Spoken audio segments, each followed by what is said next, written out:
Karjan national highway number 48 ઉપર કંડારી ગામની સીમમાં આવેલ જૈન દેરાસરમાં થયેલી ચોરીનો ભેદ ઉકેલી એક આરોપીને પકડી પાડતી વડોદરા ગ્રામ્ય પોલીસ.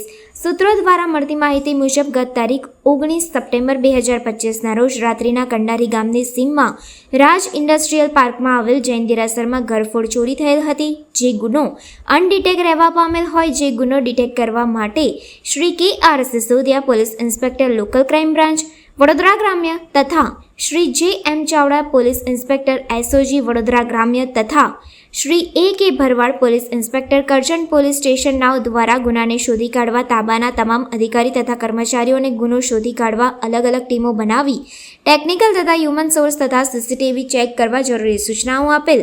જે આધારે તપાસ કરી કરાવતા જાણવા મળેલ કે આ ગુનાના કામે સંડોવાયેલ આરોપી રાહુલ લાલચંદ મેડા નાના કરજણ ખાતે આવનાર હોય. જે માહિતીના આધારે સદર આરોપી ધાવડ ચોકડી આવતા તેને પકડી તેનું નામઠામ પૂછી ગુના બાબતે પૂછપરછ કરતા સદર ગુનાની કબૂલાત કરતા આરોપીને રાહુલ લાલચંદ મેડાનાઓ યુક્તિ પ્રયુક્તિથી તેમજ ઊંડાણપૂર્વક પૂછપરછ કરતા ભાંગી પડતા પોતે જણાવેલ કે પોતે તથા પોતાના અન્ય 2 સાથી મિત્રોએ કંડારી ગામની સીમમાં રાજ ઇન્ડસ્ટ્રીયલ પાર્કમાં આવેલ જૈન મંદિરના મુખ્ય પ્રવેશ દ્વારની જમણી બાજુ આવેલ બારીની સ્ટેનલેસ સ્ટીલની ગ્રીલના સળિયા તોડી મંદિરમાં પ્રવેશ કરી મંદિરના ગર્ભગૃહના દરવાજાની જાળીના સળિયા તોડી વાંકા વાળી ગર્ભગૃહમાં પ્રવેશ કરી મુખ્ય મૂર્તિની નીચે વેદી પર મૂકેલ અલગ અલગ ચાંદીની 3 મૂર્તિઓ તથા 7 ચાંદીના સિંહાસન તથા 2 દાનપેટીની ચોરી કરેલ હોવાની કબૂલાત કરી હતી.